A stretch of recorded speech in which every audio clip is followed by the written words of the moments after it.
absolute pleasure to have you back on the Skeptic Sunday live stream as we're getting restarted. So, in line with your political expertise, as we were just chit-chatting, there are so many topics. So where would you, an august scholar such as yourself, now associate dean, I hear, right?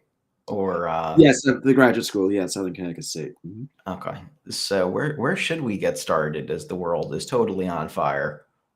Well, I guess first off, Michael, I should say that, and certainly to your listeners here, I'm not in international relations or economics by any stretch. I mean, my specialization, I think, as you know, is state and local government, and particularly in the tri-state area here in New York, and the New York and Connecticut and New Jersey area. So that's more my research and my interests. Of course, and I assume that I'd probably be discussing more as it looks towards maybe it's probably the average listener or viewer here that I'm just concerned, if you will, about the state of the economy and certainly beyond the region or even nationally here in America. It is fascinating to watch what's going on in Europe. And I did have a chance to go to Italy actually this summer. So I've been kind of fascinated by even the euro versus the dollar and how close it really came to being on par when I was there this summer, which is rare. I mean, I've been to Europe multiple times. I've never quite seen that. And now I'm intrigued what's going on in England. And it's certainly we've seen the fluctuation of the pound in light of all the politics going over there. So I guess if anything, this would probably maybe be some viewpoints, but certainly not from a scholarly level, if that makes sense. Well, I mean, it's like kind of just like in terms of the scholarly, the scholarly level, I don't think we need to worry too much about the joys of scholarship here. We are just kind of promoting skepticism a little bit on the Skeptic Sunday Salon. So as long as you're skeptical, Dr. Wharton, I think we'll value your input on pretty much any topic as we kind of have a multifaceted conversation. So I do kind of want to go into a little bit, just because I think that this does come up kind of, at least within the tri-state, looking at New York City and some of the inflationary pressures going on within the US. So, I recently was watching a few videos on Cold Fusion and some other YouTubers, where like literally prices are up nearly 300% in the UK just for energy costs. And there's been a lot of concern over, is liquefied natural gas, is that really going to hit the United States to the same extent?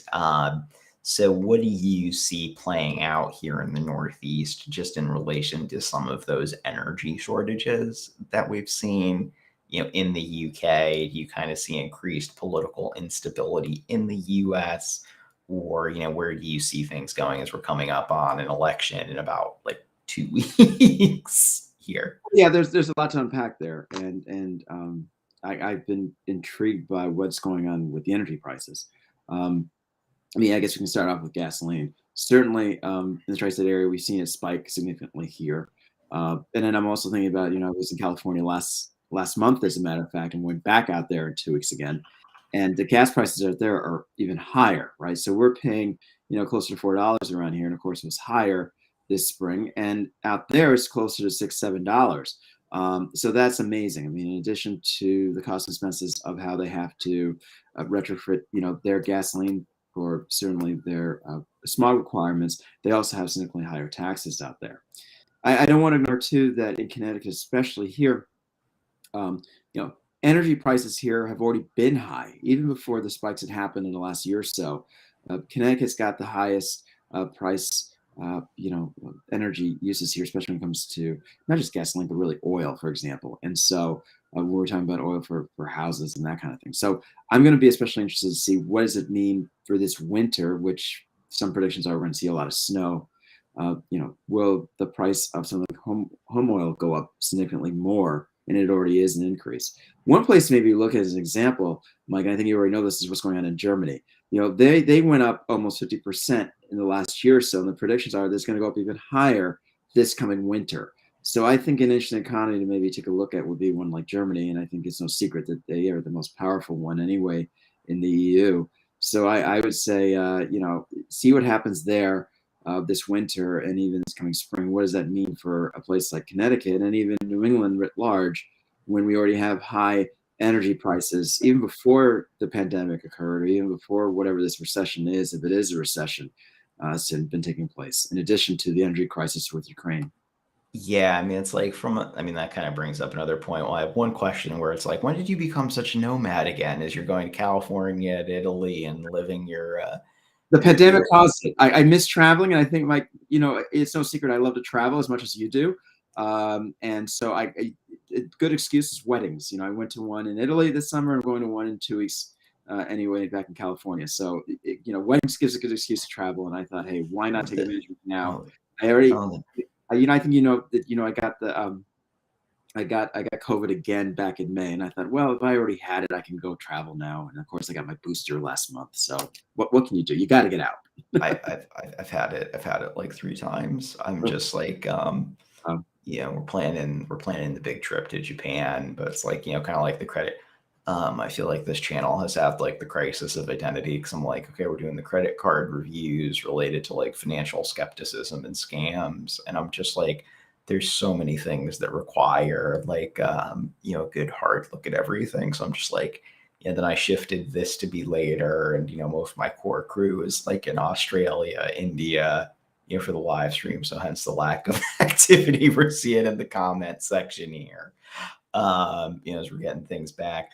So just in terms of, just kind of, I do kind of like to sometimes hit on China as well with the zero COVID, these zero COVID policies. There's been local governments in the US that, because of RSV and COVID-19, have really adopted, zero COVID policies. I mean, do you think those policies are going to be successful in terms of, like what China has done, where it's like, can you call that policy successful? Do you think we're going to see localized quarantines and lockdowns continue over the next 2 to 3 period? Or, it's kind of your general sense from a travel perspective?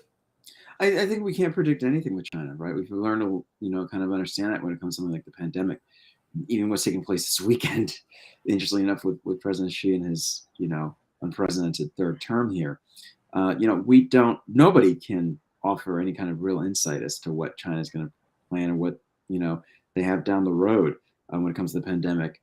And so I'm going to be interested in seeing that. I've been trying to follow them even a little bit remotely. For me, though, personally, I've been following what's going on in Hong Kong and concerns surrounding Taiwan and what are their plans. What's the party's plans there, the Communist Party there in China, because there's just so much uncertainty when it comes to finding pathways of resolving those areas of concern around their, united supposed policy in China. And so, it's no secret in China, especially, they have a very strong central government, which is unusual for most nations, especially a developing one, or one that's really been developed over the years. And at the same time, they have a very strong economy, which many nations, including ours, are very much tethered to, whether we like it or not. And so, yeah, getting back to your main point about what does that mean, especially with the pandemic and what it's particularly for this next 6 months going into the winter, I think it's going to be still remaining uncertain, to be frank with you. Yeah, I mean, like, one of the things that I've kind of increasingly seen online is this idea that I get yelled at a lot because I'm like, okay, like nothing's changed here. Like, we're still living in these like relatively like revolutionary times. Like, I just have a hard time imagining that today is more revolutionary than, I'm going to throw your age out here a little bit, Dr. Wharton, like when you were probably in your 20s in high school when the Soviet Union collapsed. So, I mean, does it feel more revolutionary in America? Does it really feel like that much different, with Trump and everything versus like the 60s? I just have a really hard time imagining that, but people kind of seem to be going like, because I mean, to a certain extent, the Republican Party, while it's gotten more, I'd say vocally conservative, it's really not, its positions are not really that different, even under like the influence of Trumpism? Or do you think, so this is kind of a polite way of like, do you think we're living in an era of like fundamental change where there's like constant revolutions, or is it just kind of the same old hashed out conflicts we've been having for the last 200 years? Yeah, well, I mean, first off, I was, when the collapse was taking place there in Russia, at least I was, most of it was going on while I was in middle school, and then ultimately when I was going into high school. So it was an interesting period in the late 80s and even in the early 90s during that era. I mean, did I feel or sense then that it was kind of the end of the world as we know it, it was going to be a significant change occurring? No, I think at the time when this was going on, I'm even going back to even the Berlin Wall. That was a significant moment too. You want to kind of compare another moment. That was an interesting one too. I think it's difficult to say that, oh, one era, one moment is going to be the one that's going to be the hallmark. I think that, humanity is based on several moments. It's not just, one or two, even one is significant for one nation, one country, one region. And so as we progress as humanity, now I'm not even saying in terms of, nationality or even regionally, it's one of those things that just evolve. I tend to believe more in that than anything else. As far as the concerns surrounding even Trumpism, and we might as well throw Bojo into this, Boris Johnson says now there's concerns that he's now coming out of the Caribbean this weekend, conveniently, in light of everything going on over there in England. One of the things that really kind of scares me, and maybe more as a political scientist than just maybe as an American or somebody who follows politics, observes it, is that populism is a very dangerous drug. And so we've seen this occur throughout various moments, right? One could argue that we saw this with Maoism. One could argue that we could see this even with Marxism. You could see all kinds of examples of even Castro too. You can see all kinds of examples of populism. You want to go back to the Jacksonian era, right? Andrew Jackson certainly embodied a lot of that. And so, yeah, there are some leaders who are simply more potent than others. And populism is a dangerous one because it doesn't quite have a resolve, right? There's no real, there's an initiative to at least spark change and a push and to politicize a cause of concern, but there's no actual blueprint. There's no actual series of these are the next steps, which we saw obviously with Boris Johnson, right? Here he is coming in, politicizing what's going on in the economy for Brexit. And yet we saw exactly what happened. There was no real plan. And so, so it's kind of interesting to me that you see something like this. I almost equate it to the French Revolution, right? That, oh, we're going to have a revolution and make a change, and then, we're going to have X, Y, and Z will be the result. But that's not always the case. If anything, Robespierre had his fear, and again, populism, and yet again, there was no actual change taking place because, well, it's one thing to institute a revolution or to, promote or even popularize change, but that's quite another now to institute and carry out a series of initiatives. I think that we tend to forget that it requires a lot of organization and a lot of structure when it comes to completely rebuilding and changing, an economy, let alone a nation. And so that tends to get lost in populism, unfortunately. Okay. So, I mean, in terms of just like populism, I mean, how would you define US populism versus, I mean, you kind of have Bojo, you've got Trump. For those not familiar with the term Bojo, that's a new one for me. I kind of just feel like it's like Bojangles or something that's being described here. Well, But my British professor friends call him Bojo, so I've kind of taken that on. So, okay. Yeah. So what exactly do you think is, currently the situation that's occurring with our good friend, with our good friend Bojo? I mean, do you think we're going to see the comeback of Boris Johnson, or what do you think is going? I mean, I guess kind of like with populism, here in New England, I mean, I don't feel like I live in a very populist region of the country. Like Connecticut, populism is kind of like, but again, it's kind of weird because it's like, I think I've told you this before, like when I was at UConn, like nobody really cared about politics. Mm-hmm. And then it suddenly became very political, where I would say my generation was very politically apathetic, and then suddenly everyone became really political at about the time that Trump emerged. So, so what exactly is New England populism or even New York populism? I mean, it's, it just doesn't really seem to really apply up here, for lack of a better term. No, that's a good point. I mean, I don't think it's so much this here because historically speaking, not even as a region, but as a state, like a place like Connecticut, we are pretty tempered about it.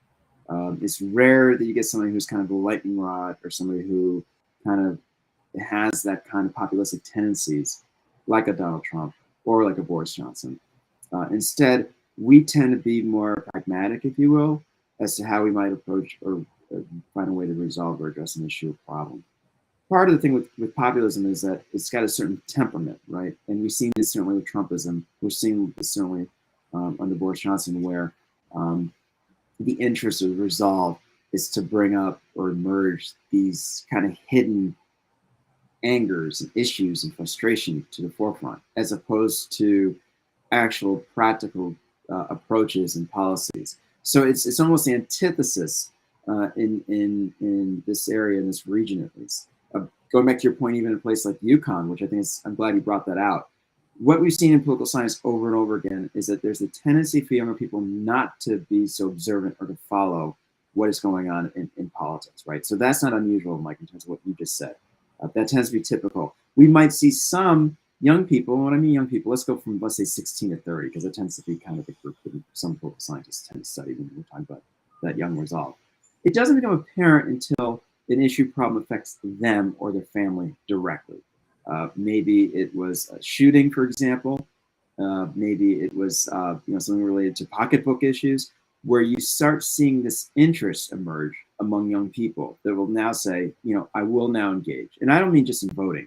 I mean in terms of volunteering. I mean in terms of donating. There are all these activities that can constitute at least participation, letter writing, that kind of thing. Maybe volunteering for a campaign. Those kinds of activities we don't see until later on. We might see it kind of spritz a bit, if you will, you're 16 to 20, but it really becomes more significant when you're in your late 20s and definitely early 30s. Any reason as to why it comes later? You see higher numbers? You want to take a guess? Taxes? You got it. When younger people invest, especially in property and real estate, that's when we start seeing this interest emerge as to younger voters being concerned. By the way, not just about politics or policies at the federal level, but especially at the state and local level. There's a sudden interest because they're paying property taxes, and they're likely going to have kids, and they're going to be concerned about the school systems and the school board issues and have an interest in their community. Isn't that interesting?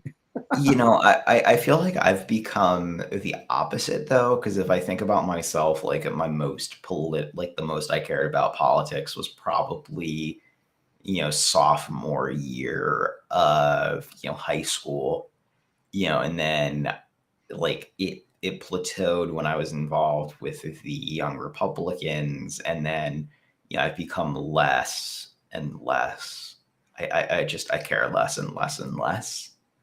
It's and I do own a house. I find that very intriguing how you're like, oh, people start to care about politics again. I'm like, I care There less can't be than I ever. anomalies. I'm not saying this is the standard, right? I mean, that's kind of the fascination with social science and particularly political science. It's not like that is the rubric and it's followed 100%. In fact, I like to study more of the anomalies, the people who kind of stand out the other way around as to what has maybe caused disinterest or concern that they're no longer following, observant to following politics anymore. So that does happen too. Sometimes we see a fallout effect, if you will, of those people who tend to be in their 30s, either because they're burned out because of political issues or problems or causes, or they're more fixated on other matters, and this is not nearly as important as it could be for them directly. Well, it's like one of the things that, particularly with like American politics, I covered this on an earlier stream with some of George Soros's work is, Soros's principal critique of the United States is this idea of market fundamentalism, or somehow markets are always, correct. And, we're living in, as a political scientist, you can think of like some of even FDR solutions where, I mean, like if you look at the Great Depression, with the Smoot-Hawley tariffs, you see both very great market failure as well as political failure. So the idea that even would you say that markets tend towards equilibrium, even with your limited political economy background there, Dr. Wharton, where even locally, where it's like, if you look at like Hartford, where cities kind of like snipe, they just kind of like where they'll offer tax incentives and it's almost a free market with New England towns, but we lack a competitive city center. So, even here in New England, if there's a market of governments, do they tend towards an equilibrium, or it's just like this idea that somehow the market will right itself that seems to predominate American politics, both at a national and local level. And it's not necessarily an assumption that's challenged by either, particularly the GOP. Where it's like, how can you run a hospital for profit? I mean, it's like, it's not really a good, you kind of get into some of this idea of like socialist competition. I mean, there's a lot of issues in towns where, the hospital's not paying taxes, Yale and New Haven. So, I mean, how do you resolve that issue where it does seem like, markets are Americans' preferred solutions, but do those markets actually work? Well, I think it's unique in New England, especially in a state like Connecticut, where we don't have county government, for example. And we do among, uh, court systems at least, and even among sheriffs, for example, but we don't have it as it relates to what you're talking about in terms of any kind of real shared governance or even finances. So the closest thing we have to it is something that they like to call in Connecticut municipal aid, where money's coming from through this, from the state via property taxes and other taxes to help some of the bigger cities that are, as you're saying, aren't contributing in terms of taxes back to the localities. So that would include hospitals, churches, universities, nonprofit entities, right? Where they're, I don't want to use the word siphoning, but let's just say that, there are a lot of resources being utilized and we are seeing a big return coming in instead. The quirk in New England, and especially in Connecticut, is how do you build out maybe a city? And when I mean a city in New England, I mean, I should be more specific, especially in Connecticut, because when I talk about cities here, it kind of cracks me up, because some cities here could be as small as 60, 80,000, and some could be as big as 120, 140,000, for example, in Hartford or in Stamford, which, by the way, it's, most cities, around the nation are twice, three times bigger than that. So these cities that we want to say in Connecticut or even New England, they're really smaller compared to what they are nationally.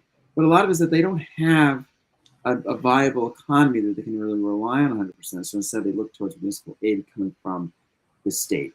There's also something called payment in lieu of taxes, pilots, where some universities like Yale might get a certain payment instead of taxes. So it's payment in lieu of taxes. We get a certain amount of money for a given year. And by the way, it's not like it's the same amount every year. It changes frequently. So it's kind of the problem between Yale and even Quinnipiac and Hamden is that they make these promises every year, and then it might dwindle the next year. It might not be the same amount at all throughout a certain period. So it's not consistent. I mean, this is part of the problem with New England cities, especially in a place like Connecticut, is that one is hopeful that, some of these cities that we do have would come back, but in fact, they really can't because they don't have much of an economy to begin with, and they're certainly not getting their share of taxes, and the property values are certainly lessened than the suburbs, which tend to be wealthier. Not all suburbs, by the way, because there's some poor suburbs around, New Haven and even Bridgeport. I mean, West Haven is a great example of that, where they're a struggling city and they're trying. They have all kinds of local problems and issues. And then I think, that, the Stratford, for example, near Bridgeport, down from where you grew up in your area, it's always been kind of on here and there with their economy, and yet they're arguably adjacent to Bridgeport, but financially they certainly had their issues. Well, it's one of those things where if you look at American cities, what we end up with is we effectively are in an environment where it's almost like the market is functioning, it's almost functioning perfectly. And what I kind of mean by this is, how exactly, I think Connecticut is a perfect example where if you look at like the bottom quartile of wealth over the past like 50 years, you would see you would see a more even, distribution of wealth, but even property values have become very, they've become very concentrated. Where like, I mean, the cheapest home available in Greenwich is now $650,000. So even if you have things like rent control, where you're trying to build more of a balanced community, that feedback loop or that market mechanism like really has hit Connecticut cities quite hard, where, in Connecticut, at least, like the richer towns get richer and the poorer towns get poorer, and it doesn't really seem like we have an effective, it doesn't really seem like we have an effective political mechanism to deal with that. Well, what's happened with COVID is fascinating because we see a lot of people migrating from New York to Connecticut, for cost of living, for space, for room, and yet some of these people are from outside the state and they're trying to understand the politics and the economy here, and it's very quirky. Especially you're thinking about Fairfield County as you're bringing out with Greenwich, but even beyond that, because that region, even within Connecticut, is unique. It stands out because it's not like the rest of the state. Certainly, they're more reliant on New York. Certainly, they're not as tethered politically, even economically, to Hartford as other areas are. So that's kind of a unique situation in Fairfield County. But we are starting to see that change emerge now as a result of COVID. And it's going to be interesting to see what does this mean long term, maybe the next 5 years, as to what does that mean for our economy and even our politics. So we're going to start seeing more of an interest or more of a concern, a base of people coming out of Fairfield County might be newer to Connecticut, and they want to bring some concerns and some of the politics and the issues surrounding Connecticut's economy to the forefront. I don't know, but it'd be something to see if that could be possible coming out of Fairfield County, for example. I mean, do you think it's going to be one of those things where what we're going to be seeing is more of a, the way I'd want to put this is, do you think that Connecticut is going to have a bit of a political realignment where, can a Republican actually win again in Connecticut? Like with Bob Stefanowski, I mean, personally, I don't think he has a snowball's chance of winning in the general election against that, winning in the general against Ned Lamont here. Just to bring up the local politics aspect, but as we're kind of looking at Connecticut as a stand-in, for like some of the solutions where it's like, what solutions does the Connecticut Republican Party really have for the state? Because if you look at most of our state's fiscal ills, it seems like they've pretty much been resolved. Well, what's going on is that, and I kind of stressed this in my prior writings, especially for some of the columns I've written for Connecticut Post, for example, is that there have been a lot of internal issues for the state Republican Party. And yeah, there's some shadows of Trump surrounding it, but not 100%. Within the state party, not surprisingly, there are factions within it where there have been some divisions as to which way the leadership should go. And this is inclusive of not just the party chair, but certainly in terms of who these candidates would be and how they're going to recruit them. There's been a habit in Connecticut, I think, as you know, of running the same candidate multiple times. And by the way, the Democrats do the same thing. Ned Lamont has been around for a while, and he's run several times, certainly for the U.S. Senate, let alone for governor. More than once, than multiple times. We've done the same thing on the Republican side as it relates to Linda McMahon, certainly Tom Foley, and yes, Stefanowski running twice.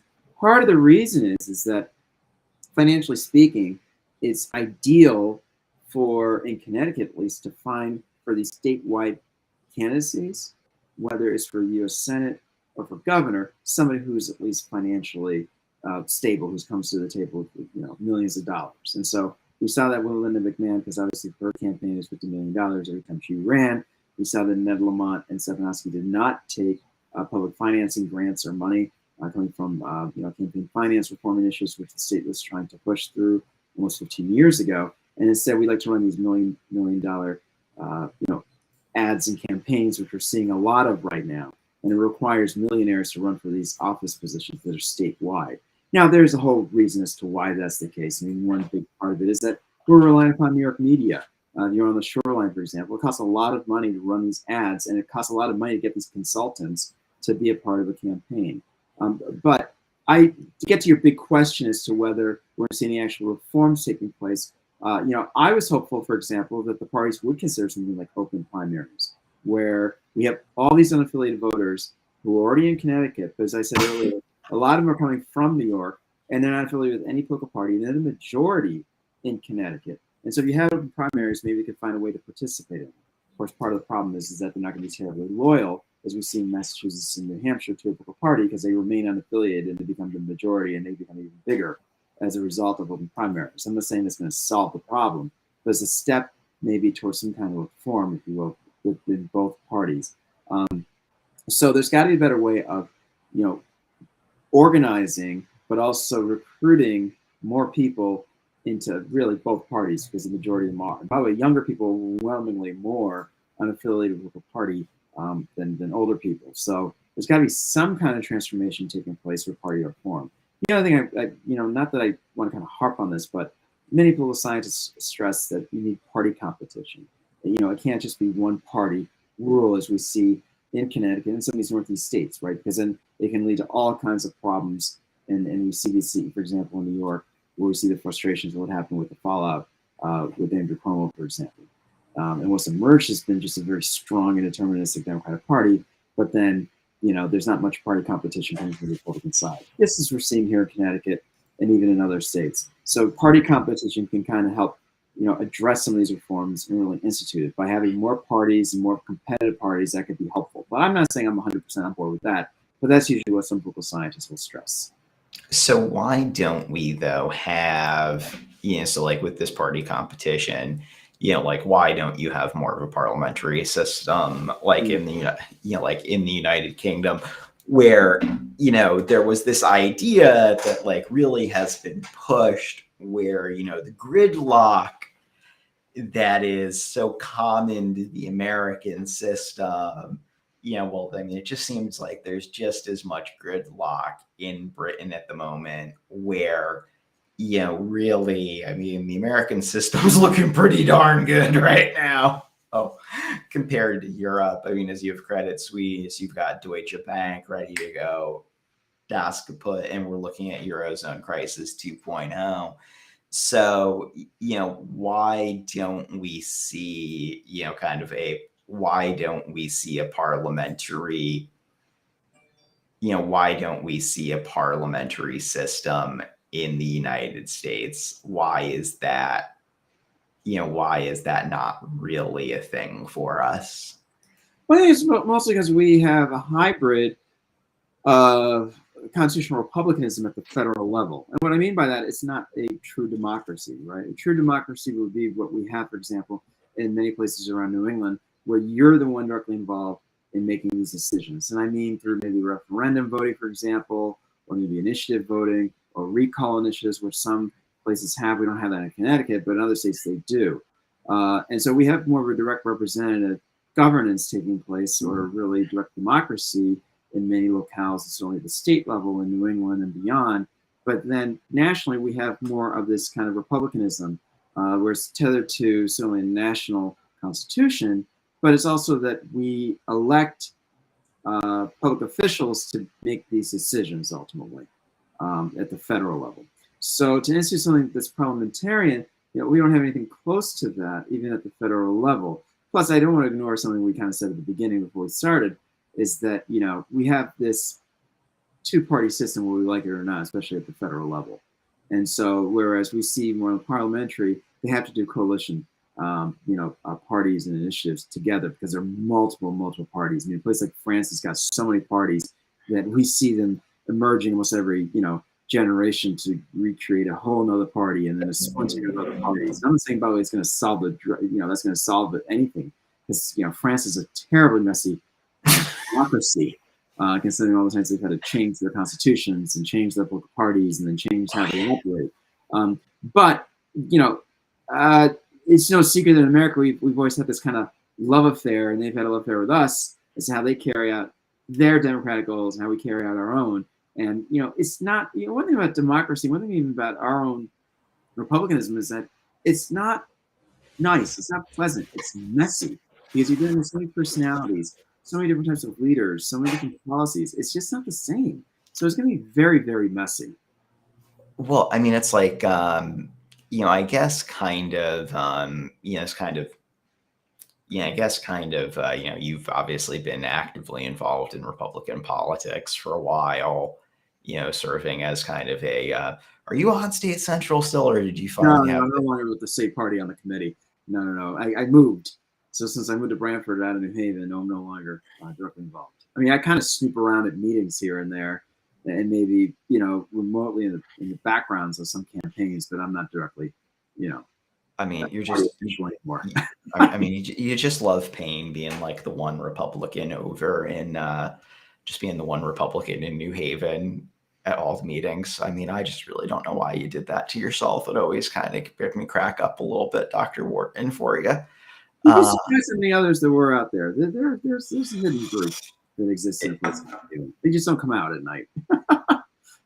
Pretty much. I mean, so, but yeah, you kind of get into this environment though, where if we're asking, what is, so like, you could ask, I mean, it's really difficult to do this today, but I mean, even like the Communist Party of China, they're telling you what the plan is for for 5 years that they're going to be in government. The UK government is, not really the Conservative Party doesn't really have a clean plan of government, but this really goes towards, this idea of, if you're trying to invest, if you're trying to, be someone who's living for 5 years, where like political parties in America, there's not really like and the Republicans have been particularly, accused of this, at the national level where its obstructionism has become kind of the party's, modus operandi, for lack of a better term here. So like if you're sitting on the inside as someone who has been involved, why don't American, governments, or it's like even local political parties, because it's just so individualistic, why doesn't the, unless I'm radically mistaken, it doesn't really seem like the Democratic Party of Connecticut or even the Republican Party has a plan of government. And why don't these local parties dealing with local issues, really seem capable of like long-term political planning or having a plan of government in place? Or am I, because party platform does not really translate into correct me if I'm wrong here, Dr. Wharton, please correct me if I'm wrong here, but we don't really see like we don't really see like a party plan like we would in Europe, or really a plan of government. No, because instead it's all about getting people to the polls, right? I mean, we're seeing this even in this election, right? There's this resolve among Democrats to say, well, we shouldn't have any Republicans whatsoever be elected in light of what happened, with the abortion case this past summer with Dobbs, right? So there's this kind of more of an interested resolve to say, let's be more responsive or proactive towards certain policies and get people to the polls, and just get those numbers up instead. That's kind of more the interest, as opposed to supporting or pushing an actual series of initiatives into the future. It's rare that they'll be specific. The other thing is that if parties do offer suggest ideas or initiatives in the first place, right? It's almost this offense-defense thing when it comes to making these decisions and pushing a certain brand. The other thing we need to consider is that even if a political party, even candidates, are going to propose or suggest a series of policies, it doesn't always mean it's going to come up to exactly the way it's going to be. What ends up happening is that, especially in Congress, I mean, I'm always saying this as a form of congressional aid. You can suggest everything, this pie in the sky is awesome, but you're creating a sliver of that pie to get passed through Congress, right? So we start seeing, for example, watered down bills, or sometimes amendments attached to bills to get to an issue or a policy, as opposed to over-promising everything in the world and suggesting a series of initiatives that will get through. Because the legislative process in America, especially in Congress, is just log jammed with all kinds of partisan bickering and rancor and all kinds of rhetoric. And so we tend to get lost on that instead of actually finding a resolve to get a policy through, unfortunately, that will be exactly what was intended to be in the first place. It's one of those things. Oh, people are asking on YouTube if you have a YouTube channel, Dr. Wharton, and we're no. I don't, but because of you, Michael, I do have a Muckrack account. So you can tell them to follow me on Muckrack. I do have a Muckrack account. So it was your fault that you got me into this social media stuff. Oh my! I got him into Muckrack. I got him into all this exciting stuff. I'm grateful, actually. I got to give you credit for that because it helped me out with my tenure. So it's because I had to gather all the columns and pieces I've written into one process here, and Muckrack helped me out. So it's muckrack.com/Wharton is my Muckrack account. So my columns are featured there. My pieces are in there in the interviews I've had on radio and TV. I think I got like almost 400 of them up there. So I mean, we're about to take a turn into something because, like, you've mentioned the Supreme Court abortion case, and it's I know this is going to be a little outside of your it's a little outside your wheelhouse as we go into the structure of like the judiciary, where Connecticut is interesting, and even though we have a state, and correct me if I'm wrong here, but I think pretty much all of the states in New England at this point, I think we have appointed judges, except with the exception of probate, or is there actually an appointed, or any courts still appointed, or correction, are any New England courts, like the Supreme branches, are they still directly elected? No. New York is the one that does the election. Excuse me, New York State, especially in upstate New York, is very popular with their elections. But no, you're right. In Connecticut and most states in New England, as far as I know, it's appointed through, the governor, and then it gets confirmed by the legislature. So do you think that makes American politics more, or how shall I say, less corrupt? Does it make us better here in New England? Because I mean, I've seen complaints about, with probate in Connecticut. I actually find it really funny that, like, over here in West Hartford, like right down by my house is where the probate headquarters is. So there have been a lot of complaints over that partisanship in the courts, and how American courts are really political. So at a local level, do you think that, like let me give you a good example. Like, why don't we elect juries where it's like professional jurors, for courts and things like that, where somebody stands for like jury election, which seems more democratic, because there's been a lot of concern here in America that the judiciary is very, it's a very political institution that tries to carve itself away from, really doesn't like to act as if it is political. So how do you reconcile these two things, or, how do you make the judiciary, democratically accountable? I mean, there's a lot I just said to unpack there. Yeah, no, I mean, the thing is that this has been an ongoing debate since our founders, right? Part of it is that, how much bias do we want to see among our judges and even the judicial system? And the thought was early on not to have these officials elected for this reason of possible corruption, and even favoritism, even that we see draw out in the electoral process. We already see this at the legislative level and sometimes even at the executive level. So this is one of the reasons why there's an appointment process to begin with, where the executive is the one missioned with the appointment, and the confirmation is completed by the legislature. That's not to say that's going to solve the bigger problem of corruption, because this is humanity here we're talking about. There's nothing perfect, but the thought is that it's at least a little bit less prone to corruption because of the non-electoral ties to it.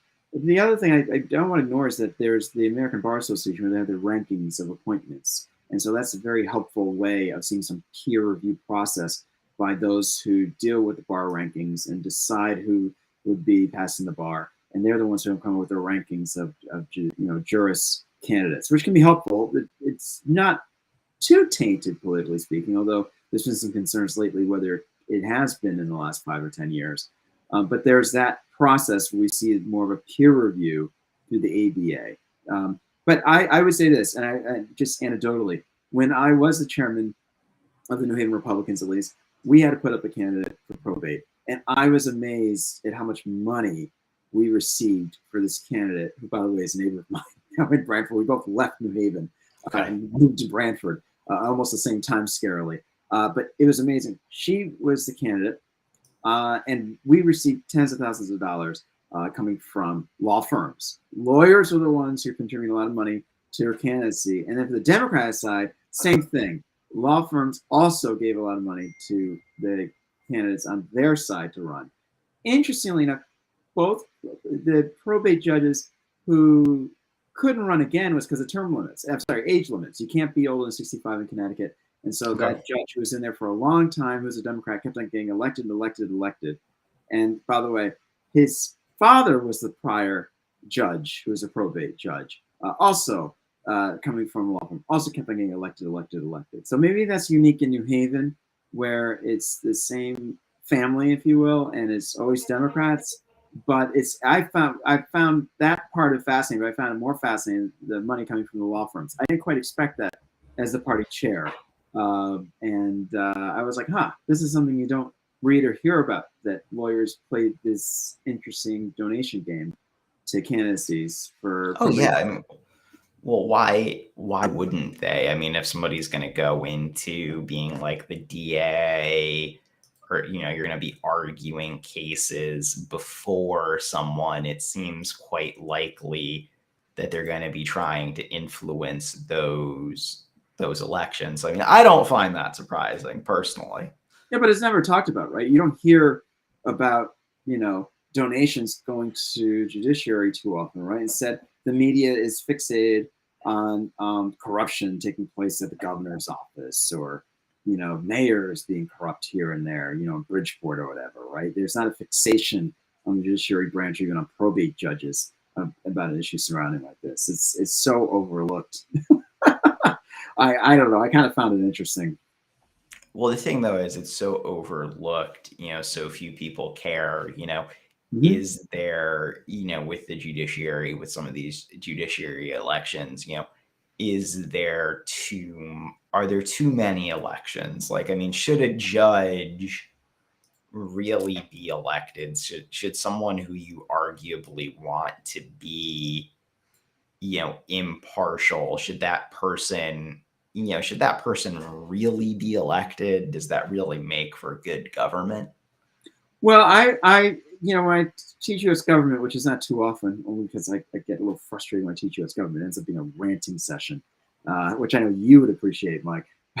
But my student reviews say otherwise. That people act like I have a hatchet job to go against the federal government or something. But no, I have my frustrations just because, I'm a former congressional aide, so I still have my frustrations. Um, Part of it that I see when we get into the textbook is that we have some of these states, especially down south, where the judges are elected. And we see a lot of corruption that tends to surround it. Louisiana is probably one of the best examples with their judges and their corruption and their parishes, which are county governments in Louisiana. And there's a lot of this taking place in the South with these judges, with these law firms and the politics that surround it. And so we shouldn't be too shocked by that. But in a place like, certainly like Louisiana, you're going to get your corruption with the judges and the law firms, just because it's kind of the DNA, it's kind of the culture that it is already there. So in the South is where you tend to see more of these judges being elected, as opposed to in the North, especially up here, we don't see that. Now, this is for a couple of reasons. One, I remember when I said from the beginning, we don't have, especially in the North, a strong county government the way it is down South. It's not quite the same. Two, they really like their separatist approach and their elections approach in the South when it comes to electing these judges. So the process is thought, well, at least down that way, at least the people can make the decisions as to who these jurists are going to be, as opposed to an appointment that could be handed or decided by an executive, especially when it's coming from the governor. So I'm not saying one's better than the other, but it's certainly two very different systems. Well, it's one of those things where, just kind of having been in Spain for so long, where Europe, the idea that somehow judges or prosecutors are really going to be elected is just so anti-ethical, Mm-hmm. since everything's done by, civil list and examination. Mm-hmm. Even getting into this idea of, like judicial review, which doesn't really have, yeah, I mean, it is a very strange concept when you're looking at it through when you're looking at it through the American courts, where, why do we give judges this power to review laws in America when there's really no formal, there's like even here in Connecticut where the state, the state court, is that even in the state constitution? Do we actually have judicial review for our Supreme Court, our state Supreme Court in our state constitution? Or is it just Well, more? no, I mean, the thing is that you have to remember when it comes to judicial review, that was decided by the courts themselves, because John Marshall argued that even though the term was never in the Constitution itself, he had argued that it's a power that the court has. So he more or less kind of invented it, that this is kind of where the buck stops and we can make the final decision. So that's why John Marshall's always been deemed the Chief Justices of Chief Justices. He kind of wrote that out in his opinion, the idea of judicial review. But that doesn't seem very democratic now, does it? Of course not. But, this is exactly what our founders wanted to see, right? A division among branches on purpose, and one branch would be more powerful than the other. But there's always attempts for each branch to remind the other that they can be just as powerful as the next. Well, I mean, I'm kind of tempted. That's the American way to go about it, right? I mean, well, I'm kind of, you kind of see this thing, I mean, as we've kind of hinted at it before, where I think kind of with China, with Xi, really, I would say that China does effectively at this point seem to have an imperial presidency. I don't think we need to go into the peculiarities of Maoism. We don't need to go into any of this, where, you kind of have that head of government versus head of state. So is Xi really more radically powerful, or is he just kind of, fostering that change towards more of a presidency based model where, it's difficult to argue. Like, for example, because like with democracy, you would probably argue that the legislature should be the supreme branch of government. Mm-hmm. And there's limited checks for the other branches, but it seems like the presidency is obviously the more powerful branch of government than the U.S. Congress or even the Supreme Court. Or would you disagree with that assessment? Well, you got to remember, I'm very biased. I think that when it comes to the executive branch at the federal level, that the presidency is merely a figurehead, but also the populist leader, right? So many voters and the media centered all their attention around it.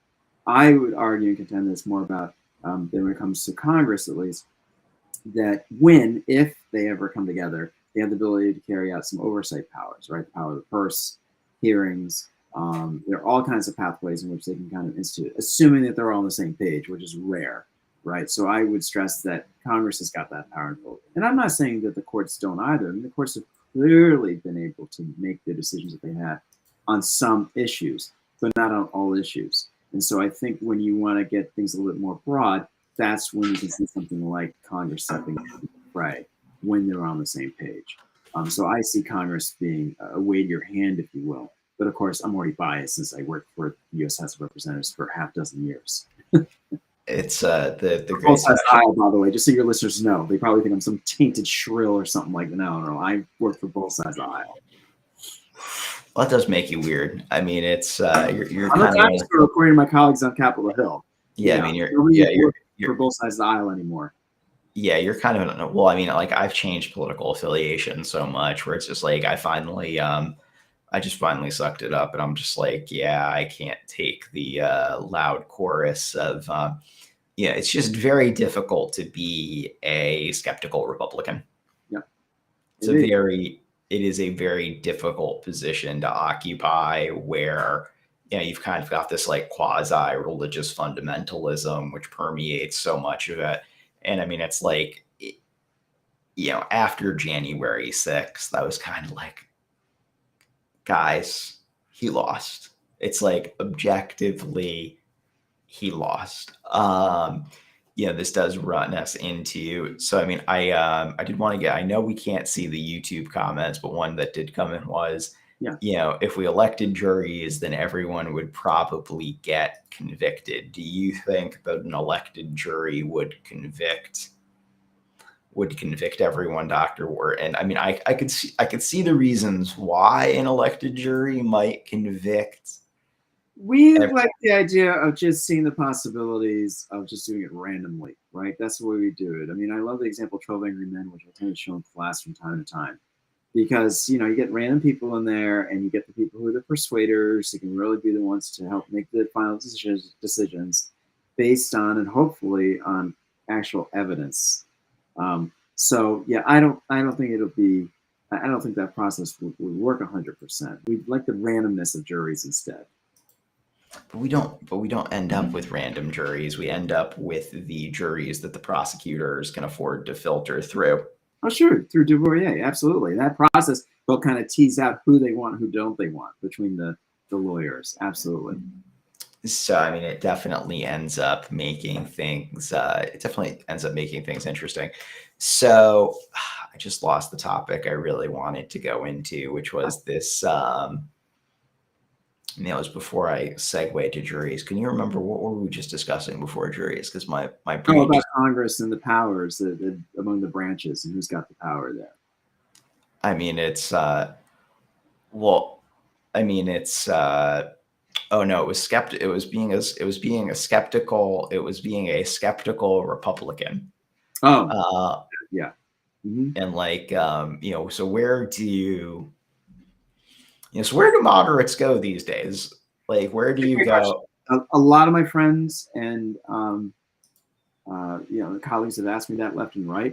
I mean, one of the reasons why I have stuck around with the Republican Party is that, and it's no secret. I certainly put this in my writings. I'm a split ticket voter anyway. So even though I registered with one party, I still participate in the general election where I do support the Democratic candidates. And I do donate money to both sides of the aisle. So in my own mind, I find at least a pathway to contribute and to have a hand or say beyond the general election. I'd rather participate in primaries because we're a close primary state and vote accordingly and then support candidates. I should also say, I also know, you also know, Mike, I like to bundle. And so if I can get a bunch of people to support a candidate financially, where they show up to a fundraiser event, I'd rather support a table, for example, of students, friends, colleagues, whatever, and get people to donate money to a candidate. I find that to be, I've always bundled. I've enjoyed that. It's my favorite pastime. I think, Aaron Stewart, for example, who's the mayor of New Britain. Mhm. She's a centrist, she's a moderate, and I've helped her support her in a number of elections. And so she knows that, I'm reliable in terms of getting people to get on board. And by the way, not just donating. I mean, the back of probably listeners' minds are thinking, oh, well, these are thousands of dollars. No, $20, $40 here and there from a number of people. And I had a lot of students help volunteer, phone bank and door knock and do that kind of thing. I think that that's the best way you can, participate, engage beyond the voting booth. But that's just so. But that's just so weird. I mean, it's so weird. I mean, I'm just like, because I still remember when we're like the only house in town that had a Republican and Democrat sign up, Mhm. like growing up as a kid, because we backed, like, 'cause we had a family friend who was Republican, family friend who was a Democrat. We put both their signs up, but that just does not happen anymore. I mean, it just No, does not. no, no. My parents, I think, as they're Republican, Democrat, and it's rare. We don't see that as much anymore. It is. I'm not denying that. I think that there's a sense of frustration by many Americans who are just like, well, what do we do now? What direction we go in? There is this theory in political science. I don't want to get too much in the weeds on this, but it could be helpful for you and your listeners here. Is um, that there's an alignment that takes place with political parties almost every generation. I'm not saying I believe in this wholeheartedly, but it's an interesting theory that about once every 20 to maybe 30 years, political parties will take on different directions and take on different forms. They might be taking certain directions to policy stances on some policies and change directions on others, for example. A certain number of leaders might step into the fray and might, say, okay, we're going to go in this direction or that direction. So I'm always looking to see when are we going to see this turnaround. I mean, one of the examples I tend to bring out something like Newt Gingrich back in the 90s, where we saw that big change and shift emerge, for example, in the 90s. And you can see the same thing with Donald Trump right now. You can say the same thing with Bill Clinton back in the 90s with the Democrats, if you will, and Barack Obama for that matter, right? So oftentimes it comes down to executive leaders and oftentimes even Congress too, where they can say, okay, look, here's what we're going to do. So political alignment theory is quite an interesting one. I've always found that fascinating to kind of explain out when we see these shifts kind of ebb and flow, because it's just the nature of politics and human nature. But it's just one of those things where if you're looking at it though, like that weird middle ground of skepticism, like how exactly are you supposed to kind of get like suspended judgment with politics where, if you're um like getting like, let's say, like, on the American right, you've got figures like you've got a Ben Shapiro, you've got Mhm. a Jordan Peterson. Like, how are you going to get them to find some middle ground with like an Elizabeth Warren, where it's like, we can't even agree on like climate change. One party believes the magical, pardon my language here, believes the magical man upstairs controls everything, Mhm. and we have to do things because the magical man upstairs says that. That was probably a little offensive to people, but skeptic here, so it's like one magical man upstairs versus the other magical man upstairs. So how do you get that to find a central, how do you get that to find a central ground? Well, the area we're in right now, we're seeing as extremists anyway. It's difficult to get any kind of negotiations going. So I would counter that if you're looking for the centrist or the moderate perspective or viewpoint, find the people who might be more left on the outside who are not part of that internal decision and see when that shift or change could happen. Now, that's in political alignment theory, it's difficult to predict out the models as to when we're going to see that shift. But some people, and I tend to believe in this one, would contend it's going to come down to the next generation. In other words, it's no secret we already know that Congress is made up majority of boomers, baby boomers, particularly in the Senate and most of the leadership. What can happen, what we see emerge when it comes to political alignment is sometimes when we see generational shift evolve. So that would probably happen in the next 5 to 10 years when we start seeing all these retirements and boomers even dying off. And I'm not just saying in terms of voters, I'm saying also in terms of party leadership. It's bound to happen. For generation X and Y, the numbers aren't nearly as big or as potent as Generation Z. I'm very, very interested to see what could happen in the next 10 years for Generation Z because they're quite a counterbalance to the boomers. So that could be where we could see some shifts emerge in political alignment, if that makes a little bit more sense. Well, it's like there's kind of like two things. I mean, it's like one of the things is like, I mean, I don't really think you would ever describe yourself as a political radical. No, no, I'm an institutionalist. It's Yeah. but as we're sitting here chatting, it's like I'm kind of like the middle ground has become a radical position. I do think that kind of is kind of the generational shift where you're just kind of sitting and you don't want to have a position, where not having a position is really a radical position these days. Would you agree or disagree with that in terms of American politics? I think American politics right now is kind of in a fork in the road, if you ask me. I don't think we have an understanding of what direction we should go in, going to your main point, because there's no centrist or there's no moderate approach. And more importantly, there's no communication really taking place, even across both sides of the aisle. Heck, even internally within both parties, we see a lot of miscommunication, misunderstanding, which shouldn't be shocking. It's not like this is the first time it's happened. There are various moments throughout American history where we see no real communication or no understanding as to what one side or internally each caucus is saying. But I would contend that I think it's going to require some radical shifts in the next few years to see an actual government emerge where there's going to be a resolve to address these bigger issues on, yes, the economy. I don't want to forget immigration. What to still do about abortion? How do we deal with other issues that they're going to be coming before us? I mean, God forbid if we enter into a war space, for example, that would really see some real efforts to say, okay, we need to work together and address these actual issues in the first place before we just tear each other's heads off.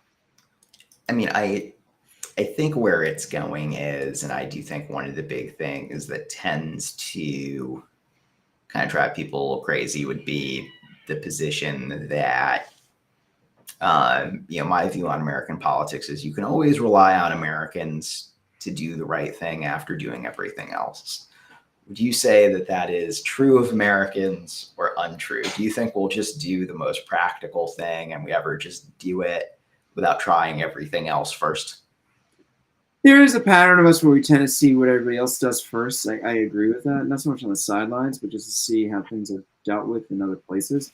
But I think there's also the resolve by many Americans to be radical enough to say, okay, let's see what we can do to address this bigger issue. I've always been fascinated, for example, during the progressive era at the turn of the 20th century. And there was resolve back then to deal with corruption and problems surrounding monopolies. And we found a way of dealing with it. And granted, it took place actually from the states, right? Lafayette and other governors, for example, even Woodrow Wilson, who was a governor of New Jersey, these governors, they emerged to become, certainly leaders in Congress and certainly in the White House. We tend to look more at our states and even local level governments to see what are they doing first and how can we institute it even at the federal level.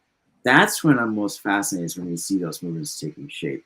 It's more that we should see state governments being almost incubators for a lot of these ideas and saying, okay, can we institute some of these programs and initiatives at the federal level? I've always been looking towards those, as examples, if you will, historically speaking. But but going with like our Churchill moment, where it's like, like here in the Northeast, like obviously we need trains, like we need faster trains, we need to actually build some infrastructure, and we need to fight global warming, or but we're not going to do that. Like we're not, like Americans never do the obvious thing. We're going to do It takes a lot of resolve for us to do so. Yes.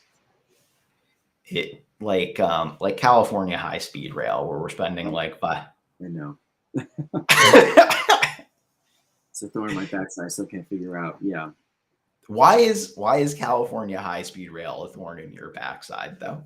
I couldn't stop reading that New York Times article, I guess about a week or two ago, about all the corruption in California, all the concerns that surround California in terms of what to do in getting that rail done, all the costs that have emerged of acquiring the property and the lawsuits that have happened. I'm stumped. I mean, as somebody who says state government, frequently, I'm just like, oh my God, like there are all kinds of barriers and problems beyond just the usual, red tape and bureaucracy. It's a lot of personalities, a lot of egos, it's a lot of money that's required. It's just a lot of organization. And it's funny because I was just watching Sunday Morning, which I rarely watch, on CBS this morning. They were talking about Robert Moses and how he was a complete opposite, right? That here's this commissioner who was appointed, never elected, who made all these decisions in terms of building something as problematic as the Cross Bronx, highways and the West Side Highway, and all these massive scale projects like Jones Beach, and he just did it with obviously a big sledgehammer. And I'm not saying one is better than the other in terms of getting all these personalities and egos in one room, or having one person who's very strong-willed and deterministic. But boy, there's got to be a better way of dealing with a lot of these things. So now here's a comment from our YouTube. So it's the centrist isn't the candidates themselves in the election. So it's like basically as we kind of flip flop between parties, there's a gradual, middle ground that emerges. What do you think about Dr. Wharton?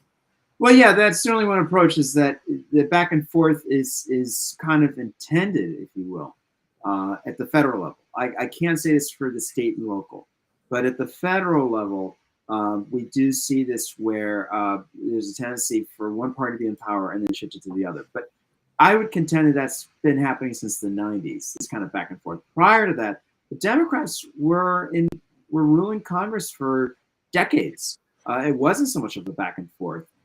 That's why when Newt Gingrich came about with his revolution in the 90s, it was pretty radical because nothing had been quite organized, orchestrated by the Republicans prior to that. It had been decades since they had been the majority in one of the chambers in Congress. If I remember, I think it goes back to the 50s. So it's very difficult to carry out something like that where you can make these big shifts and ebbs and flows. But yeah, there's a tendency to find interest to go back and forth.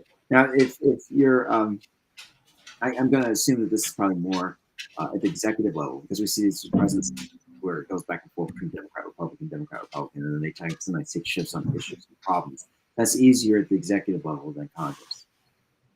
Well, it's like the thing is, like with the centrist position, I just think it's been very difficult to get anything done for at least the past since at least 2010. I mean, if we're looking at the federal level, the only real consequential piece of federal legislation that's really happened has been it's really been like Obamacare.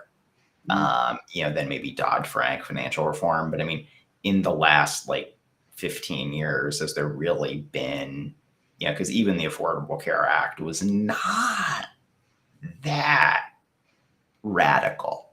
in terms of like a piece of legislation. Nothing like, the New Deal, nothing like, nothing like, I want to say Sarbanes-Oxley with like the finance reform after the Enron scandal. So I mean, like, it just kind of seems like American political action has been it's been very tepid, or almost very, you know. Now this does have a lot to do with the split government over the last like, well, my entire lifetime of split government, but I mean, even in the 70s and 80s, there wasn't really a lot of like, I mean, am I missing something? Is there any legislation that is actually passed here, which is, really transformative? Well, usually when you're requiring massive scale legislation like this, there's a consideration of working across the aisle. You have to one way or the other, and even building a coalition around your own peers or supporters within Congress, for example, even within one party. So it's not unusual when we start seeing kind of hashing out several ideas ultimately into one bill. So that is the typical pattern that we see in Congress. And again, I'm only speaking this in terms of actual experience being a congressional aide. The assumption is that political parties can come forth with an idea and it's just going to pass. This is not always the case. In fact, it's rare, no matter who's in power, because you've got to find a way of getting people to not even so much join your side, but vote and be supportive of clearing a bill out of committee, for example, before it even goes to the floor of the House or Senate. And then it still has to go through both chambers. Even when you're done on one side, you still got to go back and do the other. And God forbid if you have two different versions of a bill, which happens to be, which we saw obviously with the ACA, then you got to go through a conference committee to hash that out, and then you got to get both chambers to vote on it again. Because remember, it's got to be the same version in each chamber of Congress. So that is the typical tendency of our, American republicanism, is that these law officials, these lawmakers have to be the ones to be unified in both chambers and out of committees to get the bill through, even something as massive scale as ACA. See, my advantage I have over you, Dr. Wharton, is I have this thing called like the coffee and tea fairy who brings me coffee and tea. It is fantastic. Do you have a coffee and tea fairy, Dr. Wharton? No, unfortunately, no. I don't. You dumped me back in the spring, so I could use a new one. Oh, that single life. Oh, poor Dr. Wharton. Poor Dr. Wharton. It's in your like attic lair with your lighting and your truly great setup there. I like my little home office. It's great for when I have to do TV. It's great when you're on TV. Well, that's perfect. I mean, I would say, because kind of like when you're looking at like these big, legislative things where, again, I'm still trying to find the center ground of this channel where it's like, because you kind of have the Skeptic Sunday Salon, which is back. So you tend to be our most reliable guest contributor, Dr. Wharton. This is only my second or third one. I don't think. Yeah. I know you're like our big heavy hitter here. Oh God, hardly. I'm a washed-up professor at best. Who's still out in administration now from the interim. It's like the washed up administrator, and then what else do we have? Well, hey, I'm the washed up administrator of the I was Republican Arts Commissioner. Oh, that's right. I forgot about that. Yeah. That's my big wash out there. Yeah. But so I mean, like in terms of like kind of the big federal policy that people are banking on. I mean, you've got. I mean, the Republicans are basically going to try to come in and cut taxes again. So like we saw Liz Truss go down over really the big, hey, let's spend money approach, or like, let's cut taxes. So, I mean, like, do you think that in the next like 5 to 10 years, even if Democrats had a stable majority, that like something like the Green New Deal has any hope of actually passing? No, I don't, because it require a lot of efforts of current favor with all the Democrats, and it's the internal divisions of Democrats not being supportive. But then going back to what I said earlier about party alignment, is that if it were to change, or compositionally within Congress, let's say, in the next 5 years, we start seeing younger people, those who are more concerned about green issues or policies, then that could be something completely different. But you've got to find a way of internally working within the Democratic coalition to get something like that through before it even goes to the other side of the aisle for consideration. So, I mean, that kind of raises another interesting question. So you kind of like have somebody like, let's say, like an Elon Musk who's really ridden the the environmentalism, or like, I can't even really call it, like, it's like almost like the environmental bro is the term I Mm. want to use. Um, so like kind of like with these green technologies, do you see, with client like, because we've kind of tiptoed around it, but in terms of like, abortion rights, or choice rights for women, do you think that that's actually going to change the position of the GOP at even the state and federal level? Like, how has the Connecticut Republican Party reacted to Roe v. Wade being overturned?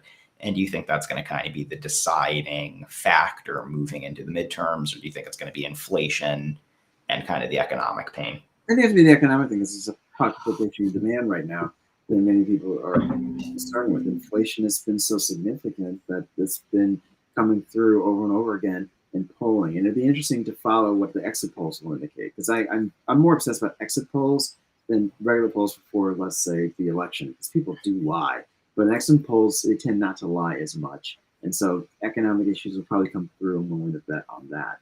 As far as abortion is an issue, it is something that I have been concerned with. I'm talking about more at the state and local level.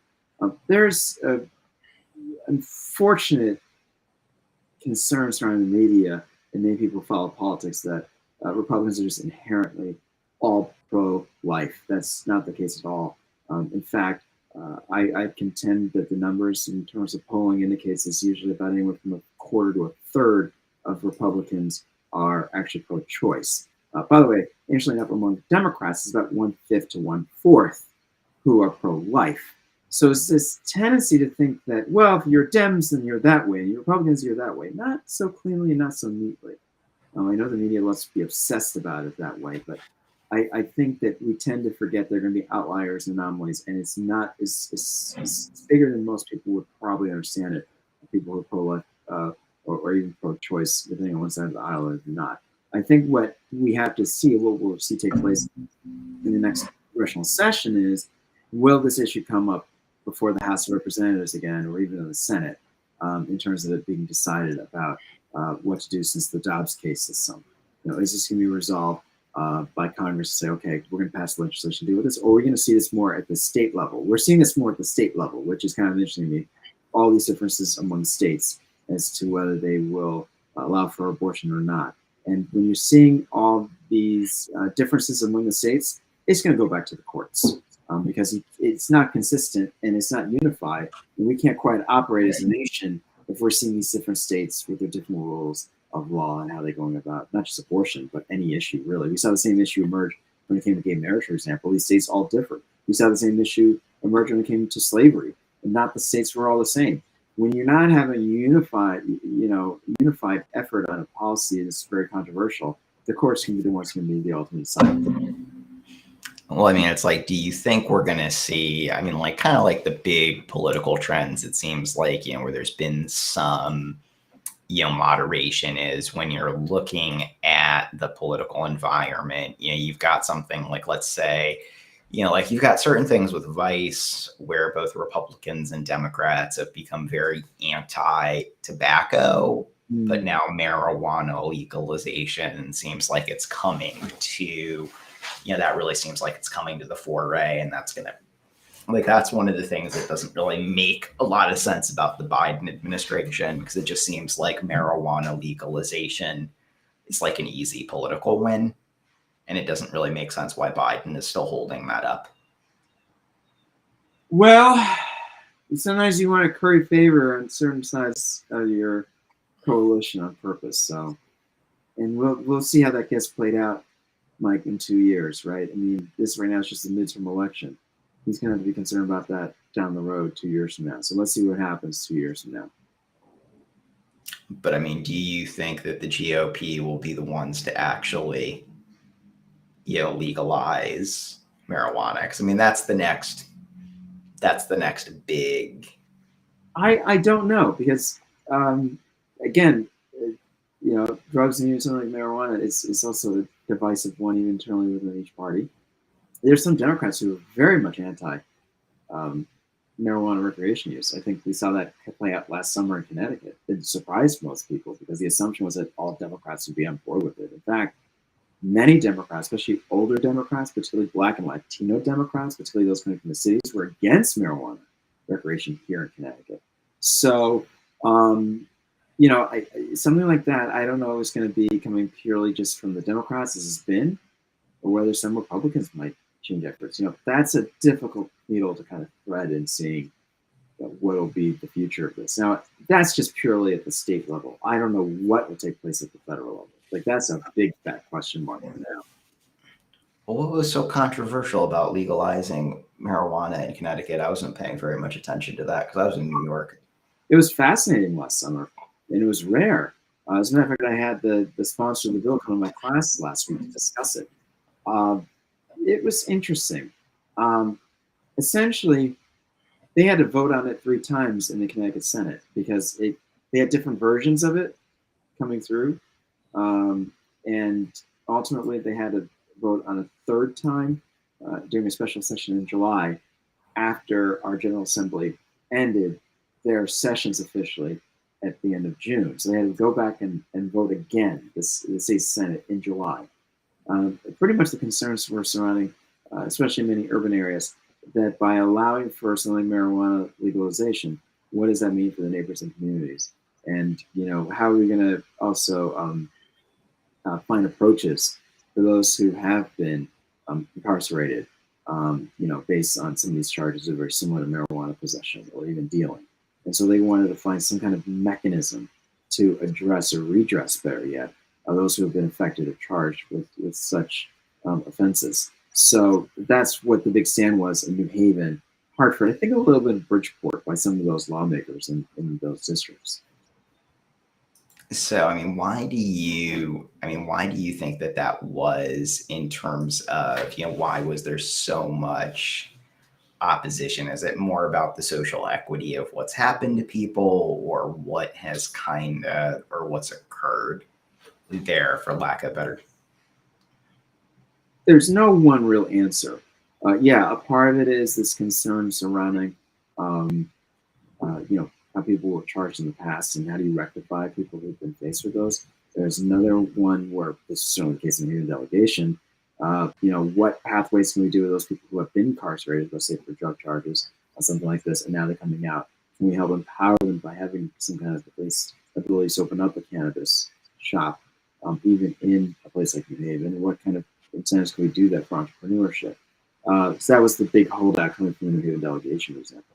There are others who are against it because, and we heard this over and over again, is that this could be a pathway towards other drugs. Same thing that's been said since really the 80s in the Reagan era, no surprise. Others who say that it's a drug, it's a stimulant, it can cause all kinds of harm and effects and do some damage to people. So I think that's the problem with marijuana in general. Now, I should tell you, let's get a little bit of economics regionally, which I know you like even better, because this has not been discussed as much as it should be. There's also this factor of competition. We can't ignore that nearby New Jersey and Massachusetts already has started their cannabis industry anyway, and they've become successful, financially speaking, in taxing, cannabis recreation use. And so they have been getting a lot of money in their coffers by the tens of millions because the taxes are so significant. And so people in Connecticut, especially lawmakers, are like, well, the nearby states are doing it. New York is about to come online soon. We need to get it, not only so much to get ahead, but we need to be on par with this. Otherwise, we're going to lose out. And we are already losing out. Massachusetts, you just go up 91. I mean, I was just there 3 weeks ago. I didn't go to any pot shops. It was fascinating to see the lines and the traffic of some of these places. And by the way, a lot of Connecticut cars. Yeah, most of them are for Connecticut, New York. Look, 91 is just straight up. We're not that far. We know this, especially you. You're up in the Hartford area, but that's for you at least only a half hour away. And yet I was just outside of Pioneer Valley a couple weeks ago, and I was surprised by that. I mean, my friends kept on telling me this. You got to see this. You got to see this. Twistedly, a lot of breweries are near these pot shops, which I'm like, huh, this is interesting. The economy is kind of coming back in the Pioneer Valley, and it's been distressed for years. I mean, those of you guys who aren't familiar with Pioneer Valley, the western side of Massachusetts, many people tend to forget, even Americans, because all the attention goes to Boston, the eastern side of the state. But in the mountainous areas closest to Connecticut and the New York border, they've been struggling for generations to get their economy back together because that was a mill and industrial manufacturing center for generations until deindustrialization took place in the 50s. And so what's been happening in that economy is that it's just had a big Now it's fall. breweries. Now it's breweries and weed.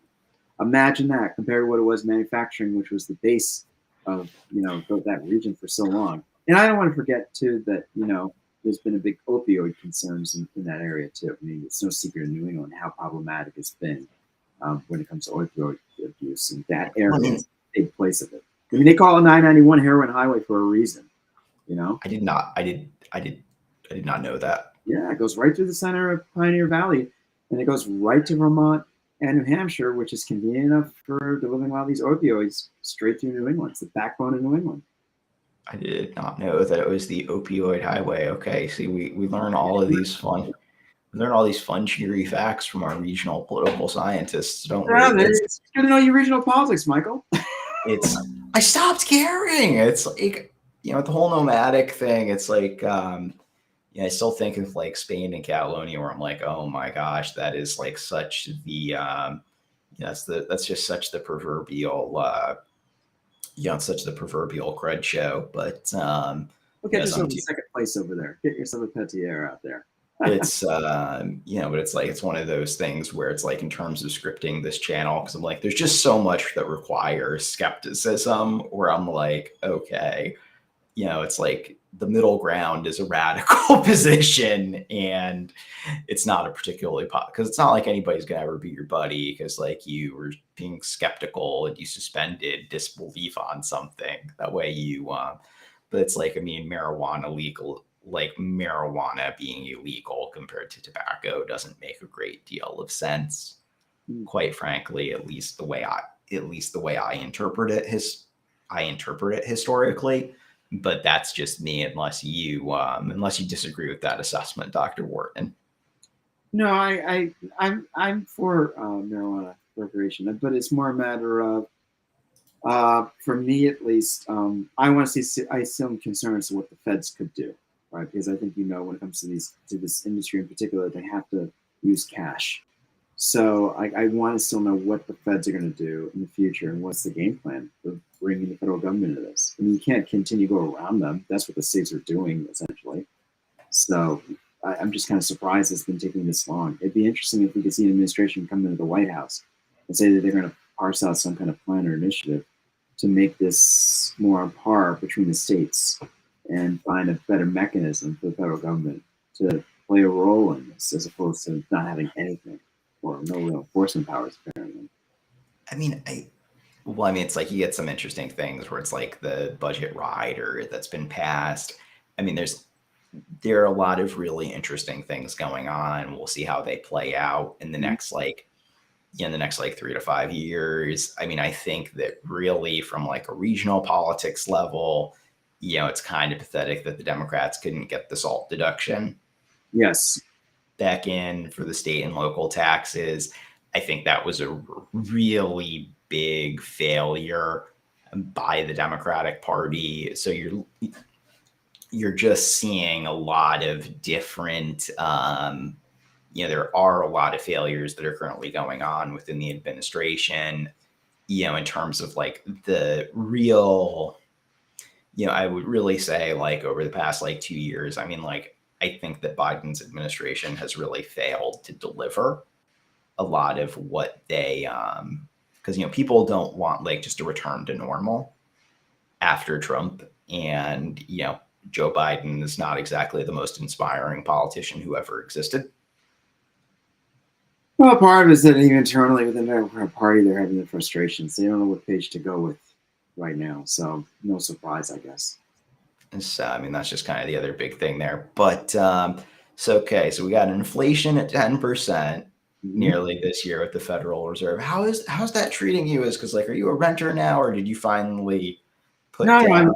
I'm back to being a renter. I mean, as you know, I own condos for the last decade or so, and I've gone back to renting for the last couple of years. So, um, you know, I guess it's interesting because I'm going to hold out in buying a place for a while, especially what's going on with the interest rate now. That's near 7%. It's no use because my last condo was 4.25, and the condo prior to that was 3.75 the interest rate. I mean, now that that's almost double, what's the point of getting into it now in terms of buying a place? It's useless. I am at 3.125. There you go. Yep. So I'm living that great life, Dr. Wharton. I'm living that great life. Are you also living the great life, or are you Yeah, no, look, I'm very content.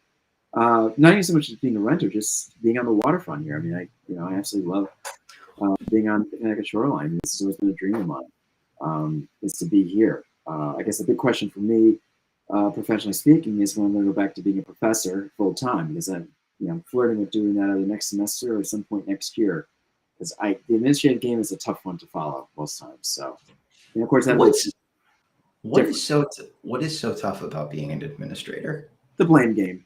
You get thrown all the blame for everything, and I deal with emails at all times of the day and phone calls at all times of the night. You'd be surprised. So that's why you get paid a little bit extra more money doing the administrative thing as supposed to be a professor.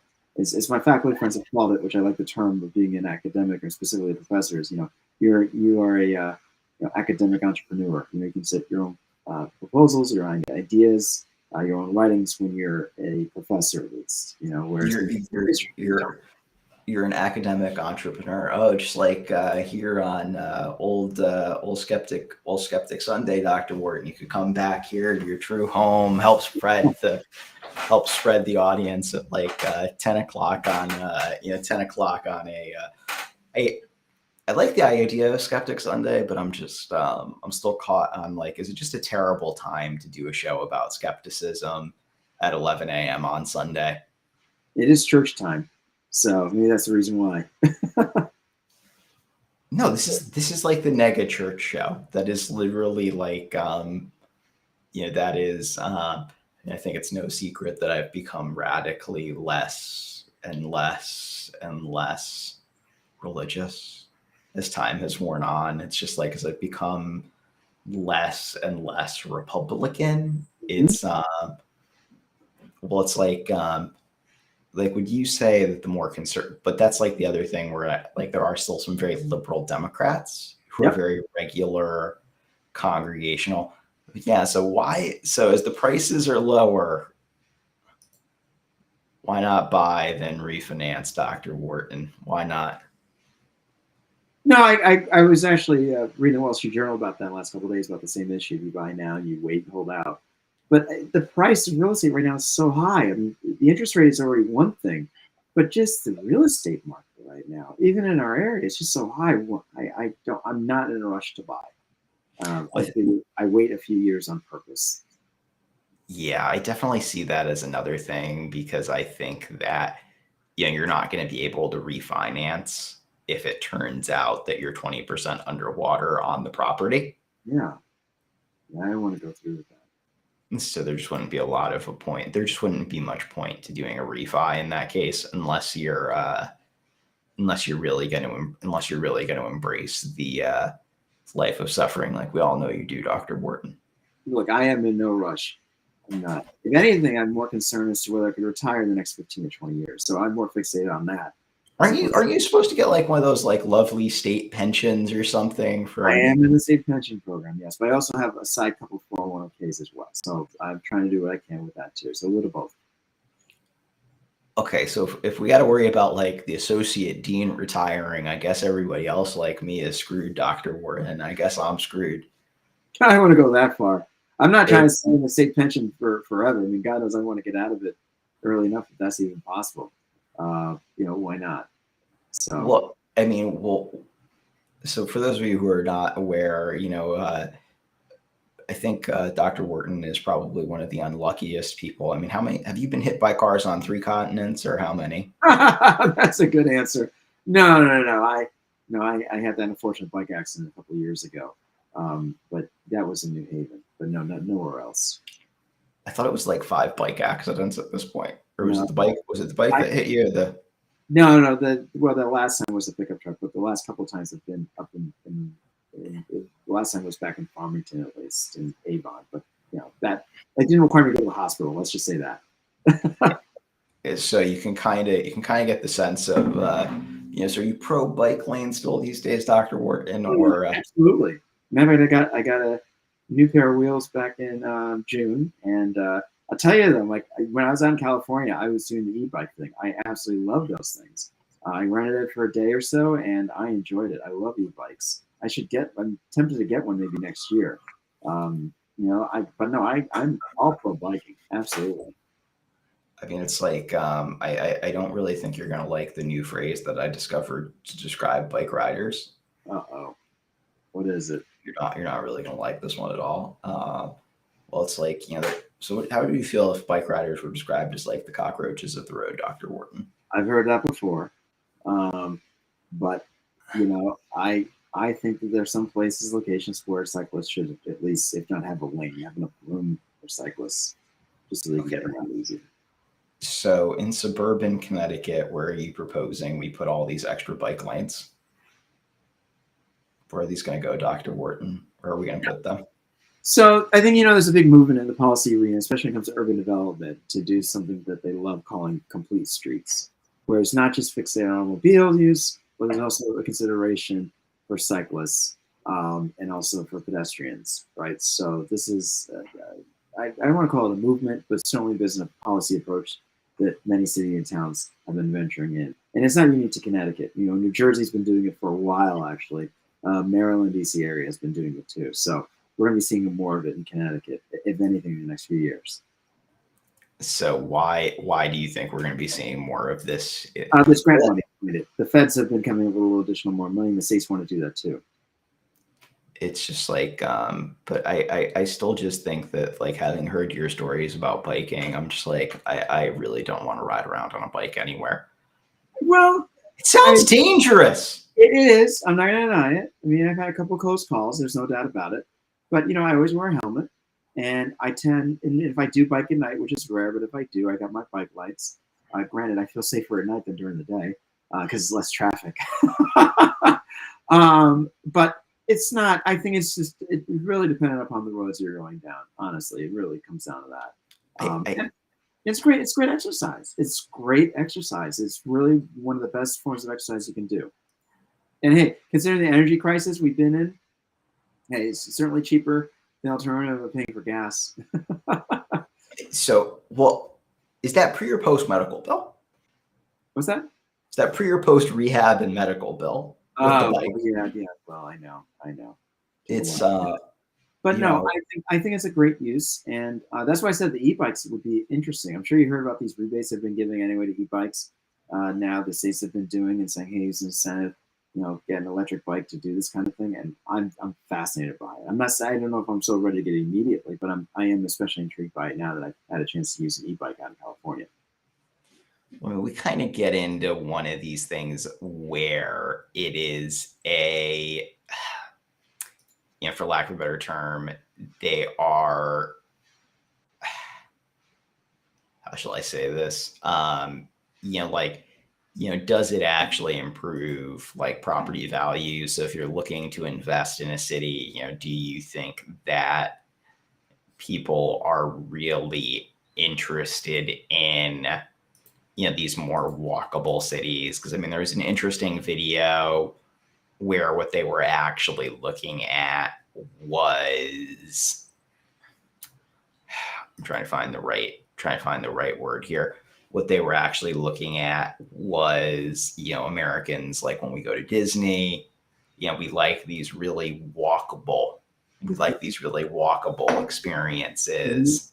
And having lived in Europe, I mean, I just kind of still order my groceries anyway, so I can't really say I'm like a big fan of cars. I like cars mostly because I have seasonal allergies, so it makes my life a lot Yeah. easier. It's like you guys are in bikes. I'm like, yeah, car please, car please, or train. Yeah, Or well, you, I find it's just, I don't know. I've always been biking for years anyway. So I enjoy it a whole lot. You get the exercise you want, you get the mobility you need. Yeah, there's some streets to avoid, others that are far better. But I think it's one of those things we see more of. And yeah, as far as the pedestrians and things more walkable, I think that's also a generational thing. I think you're seeing more people pushing and advancing to this idea of having things closer by them and not being so reliant on an automobile. And so you can say, yes, bit of the retro new urbanism coming back again, maybe in the last 10 years or so. But younger people want to not be so reliant on a car as much as maybe the parents once were. So it's an interesting trend that we're seeing in more and more now. But of course, I think COVID has also disrupted some of that too, because there's been this heightened interest to say, okay, enough of the mega cities or the big cities, everybody living next to each other. We need our space, we need our room.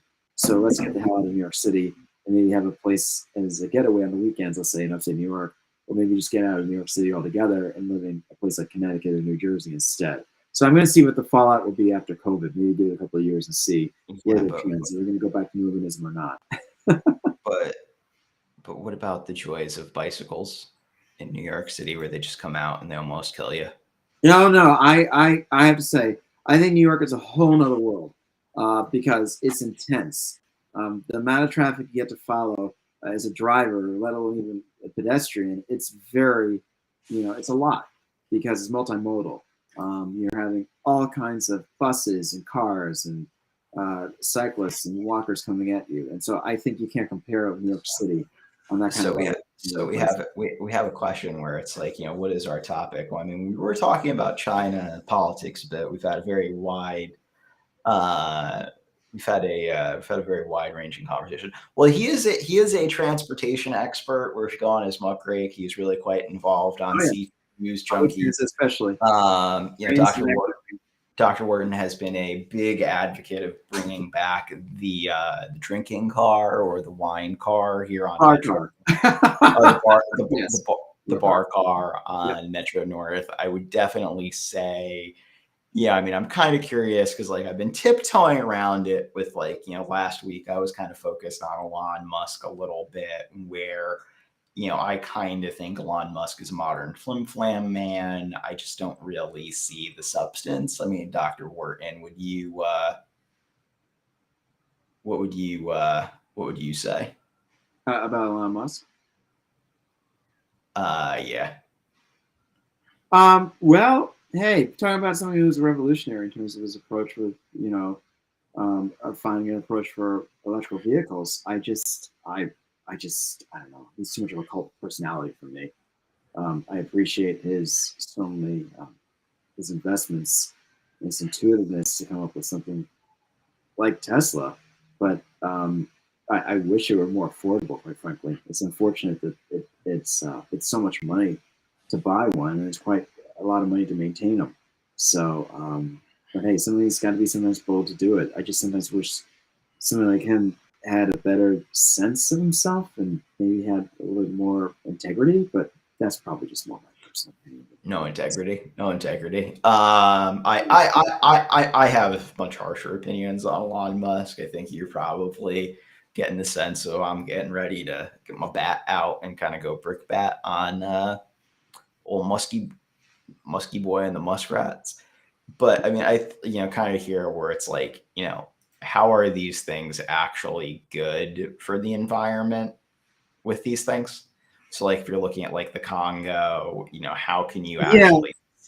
That's one of the reasons why I'm not ready to get an EV. I'm not. I think I'd rather get an e-bike before I get an EV for that reason, which is a good point about the battery products. But I'm also concerned that if you're running everything through electrical, at least, really, are you just using more of the coal plants or whatever the nearby or the nearby power centers are? That's what I feel like. I mean, you're replacing one with the other, and I don't feel so positive about that either. So I'm not quite ready to get on the EV wagon so quickly. I know some of my colleagues are. They've already been purchasing them left and right. I'm not so quick on that yet. I think with an e-bike, it's going to be a little less so. But I mean, I'd like to buy one eventually, but I'm not hungry to get it immediately. You're not hungry. You're not hungry for the EV. No, I'm not. I think I would be, and I'm just not there. Plus the whole thing of maintaining it. I mean, you got to get a certain mechanic to do it. And, You're not really a gadget guy. You uh, never. I can be. I have my moments, but not when it comes to something like a car. I mean, When? I've done that. I mean, I love cars a lot. I'm actually a big car junkie, but I'm not. I'm not like ready to do it. I mean, if I were to get an EV, I mean, what kind would I get? I don't even. I'm not going to get a Tesla. I'm not a Okay, Tesla guy. I'm just okay. not. It was funny when I was out in California. I met up with a couple of my former students out there, and they are big, Tesla fans. They've been driving them. They've been riding them left and right. They're all about them. That I does mean, not surprise me with Stevens guys. yeah, exactly. Right. It's not shocking, is it? Right. But but since when are you a car guy? You're like the guy who's got hit by bikes 3 times, where you need like a tank. No, You no. like a, I've always been a car guy. I mean, I got my car and driver that comes in. I love my YouTube channels for cars. I mean, God knows I love Scotty way too much. I probably listen too much to that YouTube channel. But I like cars a whole lot. Now, whether I want to own a bunch of them, no, I'm happy and perfectly content with just having one and being done. I'm just kind of going like Dr. Wharton. You need like a bike tank or something, or like something that just changes sizes. Because I'm like, eh. For now, I'll flirt with an e-bike. Let's see what happens. I mean, again, like if I don't think you and I are any car company's target consumer demographic. Mostly because why don't you get like the new Mustang EV? Oh, I've seen those. I'm also waiting to see what Volvo is going to do. Quite frankly, I want to see what Volvo. I'm interested in seeing what Volvo does. Yep. Volvo, and if I were in an EV, I'd be interested in what Volvo will do. I'd be interested in seeing what Volkswagen. I know they've been going back and forth with it. I'd like to see what they do. I mean, I'm more interested in that direction than anything else. I mean, I'd like to get an American EV. That would be nice, but I don't see anything that really. You mentioned Mustang. I've seen those. They're okay. It's like it's definitely one of those things where I think it's interesting that like Toyota is not doubling down on EV production, where they're Yeah. still pursuing more like hydrogen, where they're pursuing more hydrogen based technology. Like I think that America is doubling down on EVs a little too quickly, in terms of government policy. Like, I mean, it makes sense. Like, but even in California, like grid reliability is just a massive issue. I mean, like, now we're going to veer into urban energy here, where I personally think the best investments are like water companies and utility companies, because you kind of own something with this nice big economic moat. Like, do you think that we have the infrastructure to support these things in New England? I know that, just like shutting down, coal power plants has been a big thing here in New England, especially in Bridgeport. But, where is all of this extra electricity going to come from? Yeah, well, solar has been the big thing, I think, on the shoreline down here. And they're building them left and right. And now they're doing more of the wind turbines now out for the sound. I think they're trying to see alternatives, which I'm glad to see. But, as usual, in New England, we're probably a good 10, 20 years behind. This should have been done years ago, but at least now we're recognizing it. So remember I said at the beginning of this chat, I've been obsessed with our energy costs in Connecticut because it is really pricey for what we pay for energy usage in Connecticut. I mean, if we're not the most expensive, I think we're the second most expensive in the nation. Just the conglomerates that come in here, the investors like Eversource and others who are outside our state, and these are investors and buyers who come in and they take over and they control, and they're the ones who decide the rates, unfortunately. And these are conglomerates from, yes, Spain and other countries, but we should find a better way of doing this. I think you're probably familiar, maybe your listeners don't know about this, but I've been mesmerized by the Wallingford model, where they're the ones who do a lot of their energy themselves in Wallingford, and then they sell it out to Cheshire and the nearby towns at a cheaper rate, and the cheapest rate in Connecticut. It'd be interesting. There's a way of mimicking that model of what Wallingford did. And for those of you guys who aren't familiar with Connecticut, Wallingford's in the center of the state. I think it's like 4 or 5 different towns that they partner with to charge the rates that they do. I'd love to see another example of that take place, because that's going to be the direction if New England were smart enough to do it. Well, I mean, I think kind of like the great regional travesty, or kind of like the tragedy, is definitely Holyoke, where it's like the lack of power generation. Because if you think about all these mill towns, Connecticut and New England in general should have a lot more hydropower, and it Yeah, just you would think. Exactly. really makes no sense why we have so little hydroelectric power here in Connecticut. And because like solar, I just don't really see making a lot of sense in our state, given how there's no sunshine right now as I'm looking out my window. Like Yeah. I just like Yep. yeah, I do think that Journey brings up an interesting point here, kind of where it's like kind of like the hypocrisy of climate change, where you get people into more of we do appreciate the makes me skeptical. It's not about like, with people and their sincerity on this, because it does seem like, I think my criticism would be like, it seems like there's a lot of yeah, it seems like there's a lot of climate change grifters, for lack of a better term here, where it just seems like certain spaces like marijuana, electric vehicles, I think Elon Musk is the world's most successful grifter. Well, So look, you're going to have people who are going to take advantage of the situation at hand. That shouldn't be so shocking. It happens, right? In economics and certainly in politics. it's so I mean it's you must have really done so well with your settlements from these great incidents, right, Dr. Wharton? Oh, God, no. Jeez, no. Nothing like that.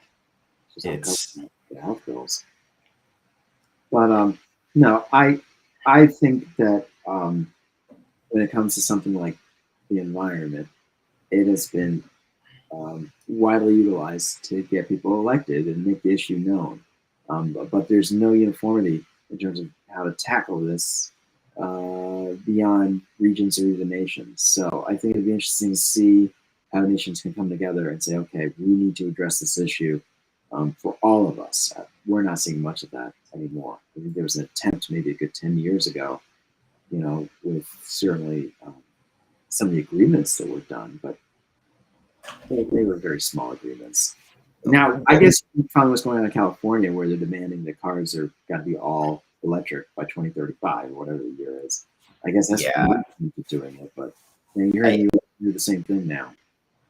I just think it's one of those things that's going to end like, I just don't think it's going to go particularly well. It doesn't have enough teeth. It doesn't have enough teeth. Well, I mean, it's not just the teeth though, where, I mean, like, there's no way, like, I mean, kind of just going back over here to the point that JD brought up, where it's like, kind of like, Sweden went big on hydropower and harmed the environment. I think there's no way around it. You're Mhm. still going to end up harming something. I mean, it really is, with a lot of these environmental policies, it is something that we're looking at, kind of like quote unquote harm reduction, where, an EV over the course of its life compared to an internal combustion engine will do less environmental harm. But once you consider the human impact of like cobalt extraction in the Democratic Republic of the Congo, it becomes really difficult to make the argument, that there is actual harm reduction going on. I mean, even something like, let's just say like net zero emissions. Like, how do you call, like, is that truly, is that actual harm? Again, is that actual harm reduction that's occurring? Yeah, and that's my concern surrounding a lot of these environmental approaches is that it's a trade-off. If it's not one, it's the other. And so that's where I kind of have my doubts on some of these approaches. Even something like solar panels, which God has a plentiful around my campus, which, hey, I give them credit for my university. But what cracks me up about my university is that they barely recycle. They don't even they do like one stream recycling at best. In most times, they just combine the garbage anyway at the end of the day. We do a better job of recycling. It's been a big issue. But hey, we've got solar panels all around campus. So, I guess this is kind of the economy of environmental policy, decision making and enforcement. It's not universalized for one, and two, it's certainly not consistent. You see all kinds of approaches, but it's unfortunate that it's not uniform, and so it doesn't have the teeth that it probably should. Let's be frank. Well, it's one of those things where it's like if I'm looking at solar panels, I mean, it's like it's a third, like it's still a 10-year payoff for me, Yes, that's a and good point. like, and Yeah. I can't justify that long of a But time horizon. so, I mean, it's a classic example where I teach my public policy class that, incentives could be made for homeowners like you, for example, where they could say, okay, let's, incentivize a homeowner to consider purchasing, alternative energy usage and maybe having tax credits, for example. It's not a deduction, but a credit. Or maybe we can give them some kind of grant to help pay and offset the expenses of solar panels, for example. So states are very good at devising up these kind of models. I'm not saying it works 100% because you got to qualify, you got to get everybody on board, and of course this is only for the long term, not the short term, right? But it's at least an attempt is to have to incentivize,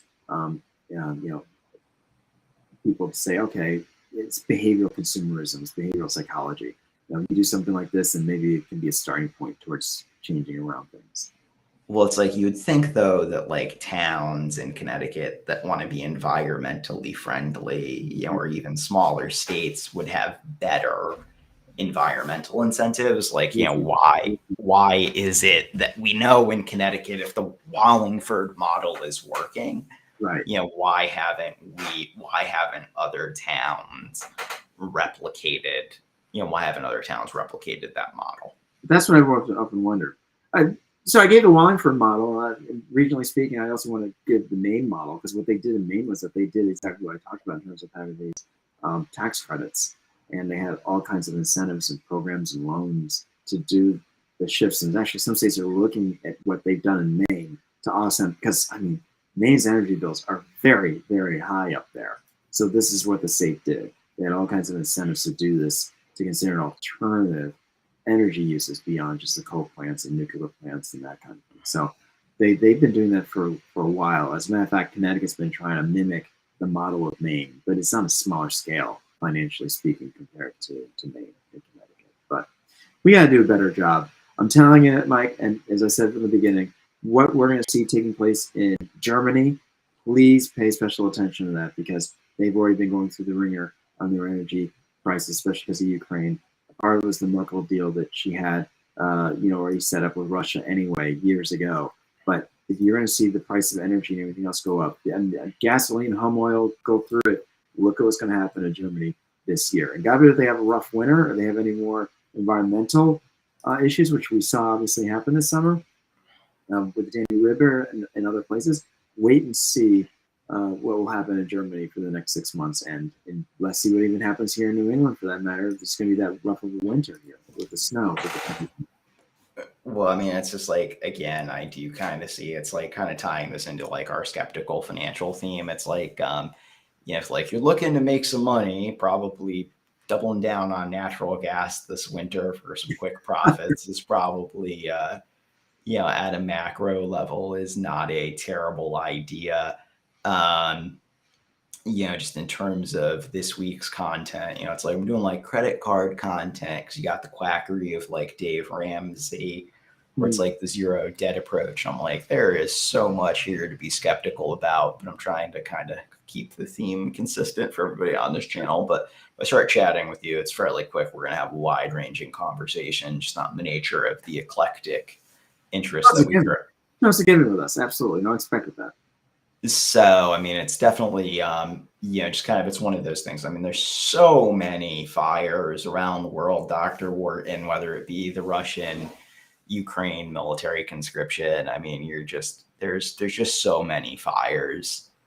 There's just We're not done with it yet. We're not done with it yet. It's still ongoing. So who knows what will happen after all this? Well, I mean, I kind of thought that the world was going to catch on fire like 3 years ago with Trump in office. And it actually just turned out that, once Trump was out of office, that's when everything really decided to take off. Well, let's see what happens with Charles coming in as king next year. We're certainly not done with Boris Johnson. Well, he's in there now, but I think things will be more officialized for him in terms of his declaration. one thing to follow is maybe the fallout for these commonwealths. I mean, that's always been a concern since the Queen has passed. Is at what point will these commonwealths kind of leave the UK officially? What are your thoughts on like a guy like JJ McCullough and his comments on the monarchy, where like that was kind of his first, like I don't get the point of a monarchy. I am very anti-monarchical, as you could probably get with the Skeptic and the general theme. I just don't understand why somebody would want to go down the monarchy path. I mean, but don't worry, Dr. Wharton. We'll have you back on and we'll really focus it on. Well, I would just say this. First up, what they have in England is unique because it's not quite a monarchy. It's more, constitutional hybrid parliament, but a little bit of monarchy. I mean, yes, they have a national constitution, but the monarchy there, it's more of a symbolic power. They're not making actual political decisions. The prime minister and the parliamentary does. But I am interested in seeing, as I said, some of these nations saying that they don't want to be part of the UK, especially when Charles is officialized. He's going through the whole process in the spring, because some of these countries have been chopping at the bit to leave the UK anyway. So we'll see. So Dr. Wharton, I did only. So what is the fracking? The great U.S. one. Well, it's not great for the planet, but it's good for the U.S. environment. That is what I would answer there. I did only say we'd keep you on for like 2 hours this morning, right? I saw you on this being only like 1 hour or something. I thought it was gonna be only an hour too, but that's okay. Oh yeah. I gotta fill the segment with Dr. Wharton here. I know. But I'm glad that question came about fracking, because that's certainly been a regional concern in Pennsylvania and New York. And there's no real one answer to it, unfortunately. I'd like to see more studies done on it, and more importantly, find a proactive approach that really works. I mean, we're still in this dark hole as to what to do about fracking, and I wish there was a better way around it. Amen to the throw. Yep, face for monarchy. Heart endorsed. Down with the monarchy. Sorry, couldn't resist endorsing that sentiment. But I do think with fracking, again, I apologize for the toe webbing sounds that might be coming up on my sensitive microphone because the dog, as he goes after the toes. But Dr. Wharton, I do, just in the interest of your time, want to say thank you very much, because I imagine you got to get back to the exciting life of administration. I've got midterms to grade, so I'm going to be doing that all afternoon. Oh, so. Even better, sir. Even better. That sounds life-changing. Enjoy. Definitely busy this afternoon, no doubt about it. So, but thank you for having me on. I appreciate the opportunity. So thanks so much, Dr. Wharton. I really appreciate it, and I hope you have a great one, okay? Thanks. And guys, thanks for joining the stream as always. We really appreciate you here on Nomadic Insights, and back to our regular video release schedule now that my birthday is not on Thursday. I see my dip in viewers because I didn't put anything out on Thursday, and there we go. So perfect. So thanks so much, gentlemen. Dr. Wharton, as always, pleasure, and good luck with midterms. And don't get hit by a car while you're riding your bike this winter, okay? Easier said than done. Take care.